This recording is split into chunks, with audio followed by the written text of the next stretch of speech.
business with a servant's heart. Welcome to the podcast. Inspiration, motivation takes.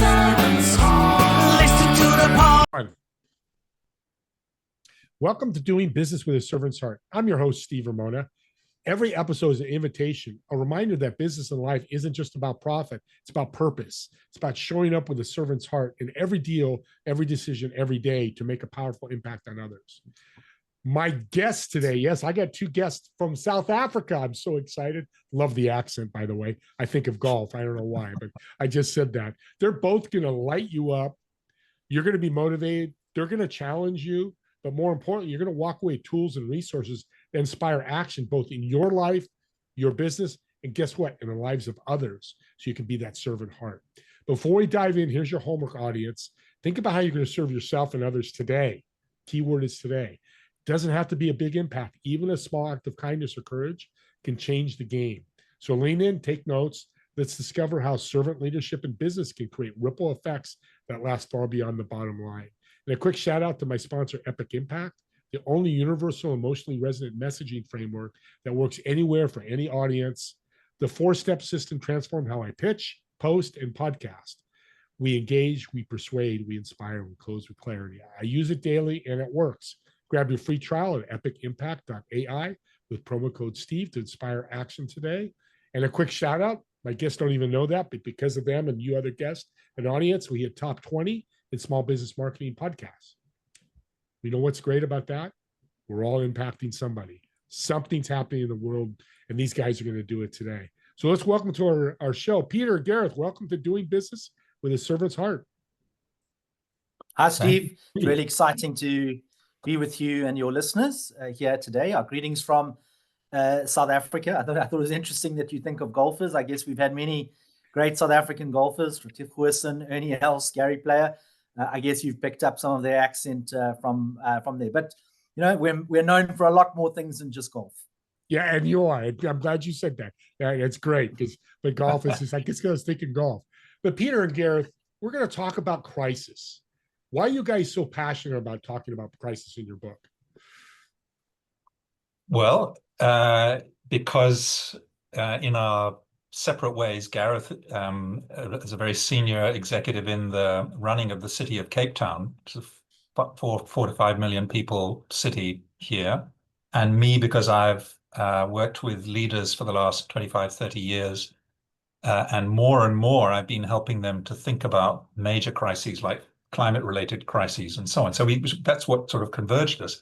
But actually, our interest in leadership in crisis, I think, stems from what we discovered we share, which is a deep belief that leadership comes right to the fore in a major crisis. You can be a really good leader when things are going well and not hardly need to stretch a muscle. But when things start falling apart in a profound way and people in your organization get scared, then who you are and how you choose to behave becomes the most important thing in the whole organization. You know, you guys talked about something before the show. I call it the green room. I kind of like making entertainment. You talked about leadership is just not a CEO, a founder, a top executive. Talk about that husband that has crisis at home or the head of the janitors, how leadership falls through everybody. Yeah, I mean, I think that's definitely true. All of us are expected to, lead in different times in our life and possibly even different parts of the week. But I think it would be fair to say that we're really interested in this piece of work that Peter and I have put together in people who aspire to lead organizations or are leading organizations. And we spend a lot of time observing other leaders during crisis. And Peter did a huge amount of work interviewing CEOs of very large corporations during COVID, for example. And as Peter said, I've held senior leadership positions and continue to do in the Metropolitan Government of Cape Town.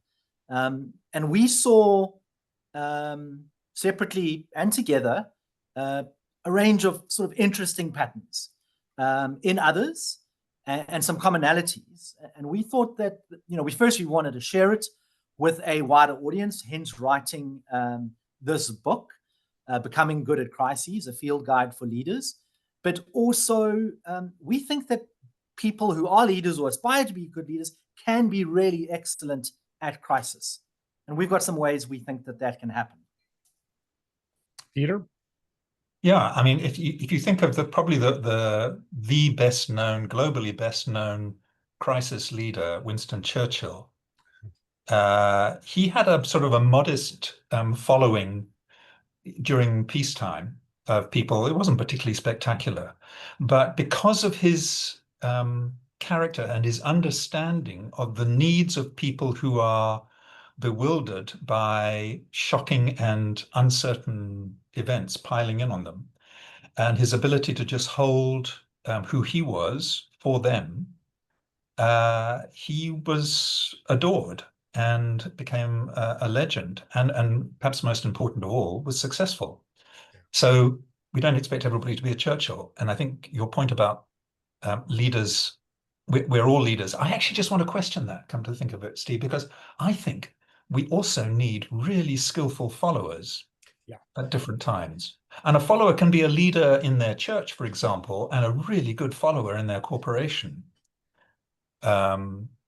And I think a lot of in order to be a good follower, you have to have a deep understanding of leadership, and vice versa. You can't be a good leader if you've no idea what it means to follow. Yeah, that's brilliant, Peter. Man, I'm glad you mentioned that, because not everybody needs to be a leader or should be a leader. And we want to be careful of that. I've got this company, I got to lead this company. Well, if you don't want to do it, don't do it. That's not a fit. I think you can agree with that, Gareth, as being in leadership. Well, let's dive into the book, because I'm excited. You guys told me a little about the book before. I'm really pumped about the book now. Tell us what the reader's going to learn, what we're going to gather from reading this book, and the title again. Yeah, so becoming Good at Crises, a field guide for leaders. And we've kept it nice and short and very readable. It's not a scholarly book. And the first half, basically, is an invitation to the leader as a person to think through what is going to be asked of you in any major crisis. And we focus on major crisis, but you mentioned, Steve, something going horribly wrong at work. And so now to you and the people around you at that moment feels like a crisis. Although we're limiting ourselves to major crises where you look around and everybody in town is experiencing the same crisis. It's that kind of thing we're focusing on, but actually it's hard to draw a hard line between the two. So the first half is very personal and really asks the leader to reflect on who they are, what their particular preferences for leadership style are, and what is going to be asked of them. And the second half, I'll leave Gareth to describe. It's particularly his territory. Yeah, so the second half of the book is divided up into 4 phases. And in the first phase, which we sometimes refer to in the book as peacetime, but really is before the crisis period, Peter and I talk about 6 capabilities that we think any leader should develop in their organization. So these aren't the personal characteristics of the leadership. These are capabilities in the organization. And we argue, and I think it makes sense, that these are best developed during peacetime. And we can delve into them if you want to, but at a high level, they are data management capabilities, information and communication technology capabilities, supply chain adaptability, project execution skills, that's one of my favorites, communication systems and protocols, and then partnerships and collaborations. And we then go into the remaining 3 phases of the crisis, and we show how these capabilities are useful and can be leveraged, and give lots of examples from the 2 big crises that Peter and I experienced in Cape Town, one of which everyone experienced in the world, which is COVID, but it's COVID from the point of view of an organization. And of course, the other one being the large-scale drought that Cape Town faced in 2017, 2018, which took the city to the brink of disaster. The second phase is what we call the wave begins to break. These are those early signs of disruption where the leader needs to be curious about what is going on and paying attention. And that escalates somewhat. And we've got some clues about how you pay attention to the weak early signals. And then it's about building the crisis management team, developing the strategy. And we've got various subcomponents to that, all referenced with really good examples from these two crises. Then we sort of move on to the turbulence, which is riding through the crisis, whether that be a matter of weeks or months or, like COVID, years, and what one needs to do. And at all times, we link back to those personal leadership components that Peter mentioned when he spoke about the start of the book. We create these links back about pausing, stopping, reflecting, checking in with your team, and importantly, checking in with yourself. And the last phase is the transformation phase. That is really where the leader needs to declare the crisis over. Our experience, that's not always a given. And your followers are really looking for that nod of, it's over. We can breathe. We can relax. We can recover. And importantly as well, we must learn, because all of that feeds into what we need to improve on for next time. So it really gives me a game plan. I'm a sports guy, so it gives me the playbook of crisis. You basically put it out in the book. That's powerful. So I can read the book, and I own a marketing agency, and we just lost our biggest contract. That's a crisis. Yeah. You can walk me through the steps how to handle that with my followers / team to be a better leader. Yeah. Yeah. Exactly. Oh my God. So every crisis, we've done a lot of thinking about this, and we can't really think of a crisis that wouldn't follow those 4 basic phases. And the value to a leader of knowing that, whether you're dealing with a small local but severe crisis like the one you've just mentioned, or you're dealing with something that's national or global in scale, the advantage is that you know that you've got these 4 phases to go through, and that each one has its own wisdom and its own challenges, and you don't rush and panic because it looks like this. It always looks like this. So breathe, go through it. It's power. I mean, guys, this is amazing, because I'm going to ask you guys a question. I know the answer because we've talked about it a little bit, but I've heard this from people I mentor. I'm not worried about crisis. I've got the best systems in the world. That'll never happen to me. No. You tell somebody that says that. Well, it's fantastic that you've got the best systems in the world. That really is fantastic. But we all have this shared memory of COVID. Nobody was able to say, I don't think I'll bother with this crisis. Thank you. I don't need to get involved in this one. Some things are bigger than your ability to protect yourself. Gareth, did you want to say something? I would challenge that leader. But I would start by saying the following thing. So it's important to have capabilities, and use the word systems, in your business, which are there for whatever the organization is, NGO, government department. You need those systems for the regular mission of that business, whatever the goals are, adding shareholder value, the public good. And that's why we talk about these 6 capabilities. So, your friend in this example might say, I have the best systems in the world.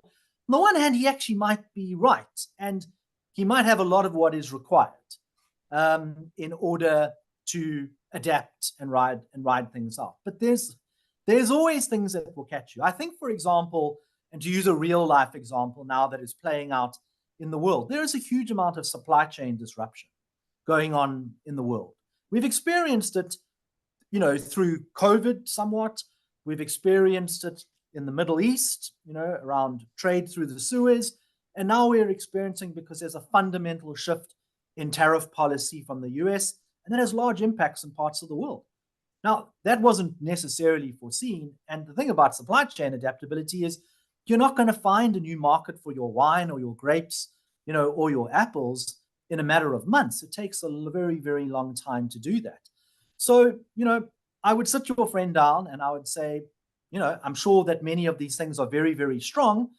But let's start testing the vulnerabilities of those particular systems and, run them through a few possible scenarios to see whether they're as robust as he or she thinks. Yeah, that's a great answer. Thanks, Gareth. That was a really good answer. And that leads to this question of what the book does, and tell me, I think I'm right, is we need to be prepared for crisis. A good leader is like, this could happen or something could happen, having a system. And your book is kind of a system for that, right? And correct me if I'm wrong. Yes. Yeah, we're not choosing the crisis. No, it's really important. What Gareth's saying is that you cannot prepare for a particular crisis. You can prepare. It's actually rather. I mean, you say you're into sports. This is about building muscle and tone and sort of leadership athleticism, so that you can really float into and through the completely incredible demands you will find coming at you, and unpredictable demands coming at you when normal vanishes. And the good leader has developed their muscle, knows that they're a leader because that's their destiny in this life, and they take it seriously, and they've learned and they've trained and they've spoken with other leaders, all those good things. Yeah, that's good. Now, the other thing I'm thinking about too is I'm in America, California, which thinks they're their own country. Sorry, California, I meant it. But is it different in South Africa to United States to Canada to Mexico, or is this more of a template for crisis? Yeah, I think it's relevant irrespective of jurisdiction. And I just want to sort of really drive a point that I almost made a few seconds ago, is that so we're agnostic about what the crisis is. So it doesn't matter whether you're in Mexico and you might be hit by a high intensity storm, or whether you're in Cape Town, where we learned so much from really, really severe drought that takes you to the brink of disaster, or whether you're in Japan about to hit by a massive cyber attack. You can have plans for these things. Many organizations do, but my experience of actually leading in a crisis is plans are never as good as you ever want them to be. So yeah, you'll have some team members whose jobs might be to think about these types of things, but when the crisis comes, it's going to be different to how you thought it came. It might be of a magnitude that you didn't know it came. It might be the crisis you were not preparing for, if you're inclined to prepare for particular crises. And that's why we think there's this template, And yes, I think it's relevant to Mexico or Canada or the US or South Africa. It's not about the actual crisis. And I don't think it's about any particular cultural differences between our respective nations. The unique roles that leaders play all around the world in whatever organizations they lead in. You guys are making better leaders. Go ahead. Yeah, but that's what I'm feeling. Well, I just want that is exactly what we're after, is to make better leaders. And I think the nature of your podcast, Steve, is really appealing to us, because our understanding of what makes good leadership in a crisis, in a major crisis, is someone who has that servant attitude, where they are constantly thinking into the shoes of their people, rather than thinking, how am I looking? Or am I going to meet my numbers if this thing goes as bad as I think it is? Rather, they're thinking, I bet my people are really worried now. Have they got the right information? What can I tell them that is going to help them to understand the bigger picture that I'm seeing? And how can I get my team to start engaging with their teams in ways that really spread a sense of calm, a sense of competence, of what we've got to do, and all those good things. So servant leadership is, we actually haven't used the phrase, I don't think, in the book, but while sitting on this podcast, I'm thinking, in the second edition, we'll slip it in.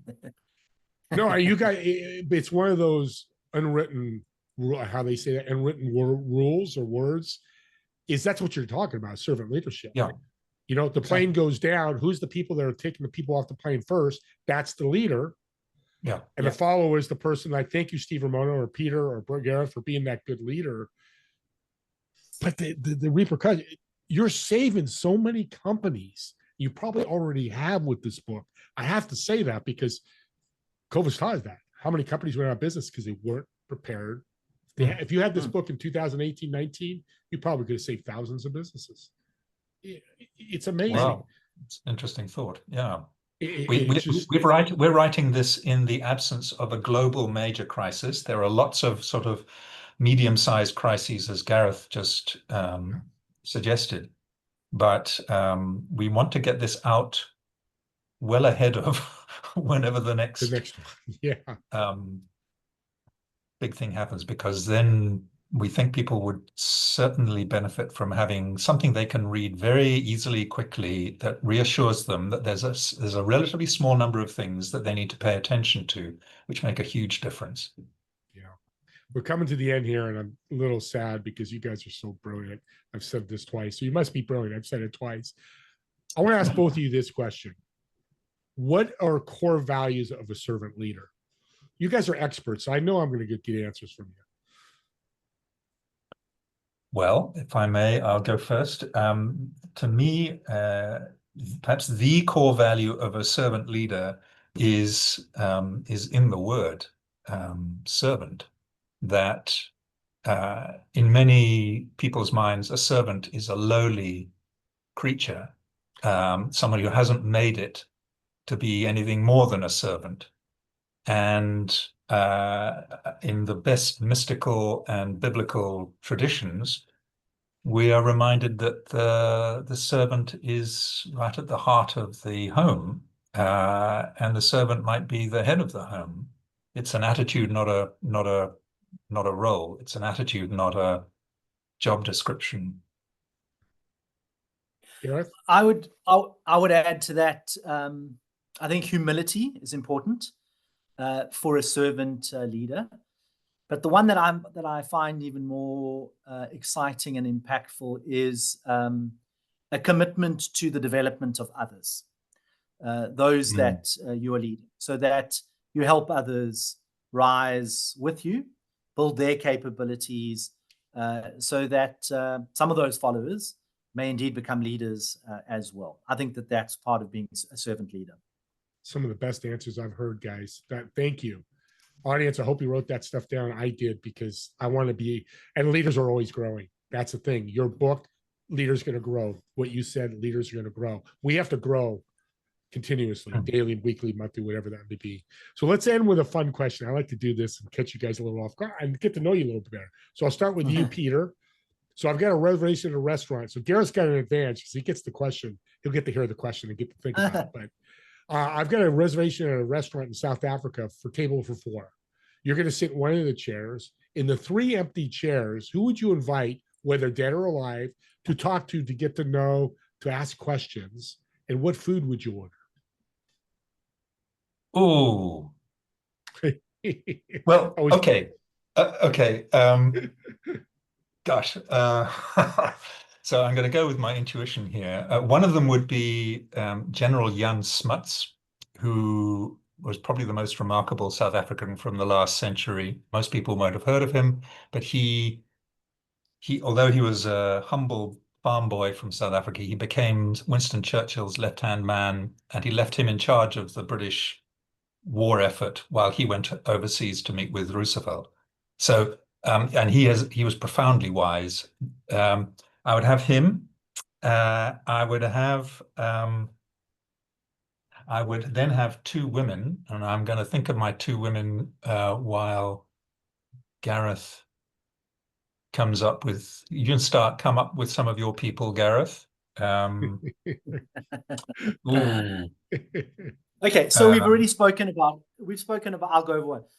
Peter's already spoken. I'll add Churchill to the list because we're fascinated with leadership.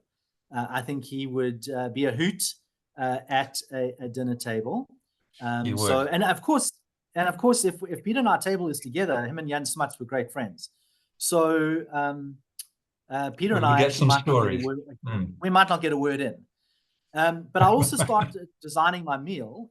I'll cook or serve a traditional Cape Town dish called baboti, Oh, yes. which is a ground beef spiced with Malay spices. Of course, our city is heavily influenced by the customs and traditions and foods of Southeast Asia, particularly Indonesia. And many of the first inhabitants of our city were slaves from that part of the world. So I would certainly pay homage to that history. And I think Churchill and Jan Smuts would very, very much enjoy that delicious meal with Peter and I. Peter, do you have another one? I've got Jane Austen would be at the table, because what she would write about the conversation afterwards, I think, would be priceless. Never mind our being able to ask her about life amongst the country gentlefolk of Bath and southwest England during the early 19th century. And she would keep Churchill in his place. How are we doing? Have we got enough? Have we filled the table? You got a full table. I'll have to sit with you guys. I just want to try this food, Gareth. It sounds really good. It is delicious. I got to come out and see you guys. And how do you say that again? What's the food's name? Bobotie, Bobotie. Bobotie. Okay. That's it. It looks like bobotie, but it's pronounced bobotie. Bobotie. Okay. I'm going to come see you guys. This is great. Peter and Gareth, I met you guys for the first time. I am so blessed of what you guys are doing. You are saving businesses and people. Mental health is a huge issue in the world. You guys are helping with that. I'm going to be a bold statement. I really think you are, because I'm a better leader. My mental health is better. It's just powerful. So thank you. Name of the book again. Where can we get the book? So it's Becoming Good at Crises. Gareth's holding it up. I don't know if people can see this. It's Becoming Good at Crises, a field guide for leaders, by the two of us, Peter Willis, Gareth Morgan, and you can get it off Amazon. Okay. And audience, I am going to get the book. If you get the book after this show, the first person to reach out to me, I'm going to send you another book for free. I love these guys so much. I'm going to give a gift of a book, because to me, it's not a lot of money, but it's a gift of impact.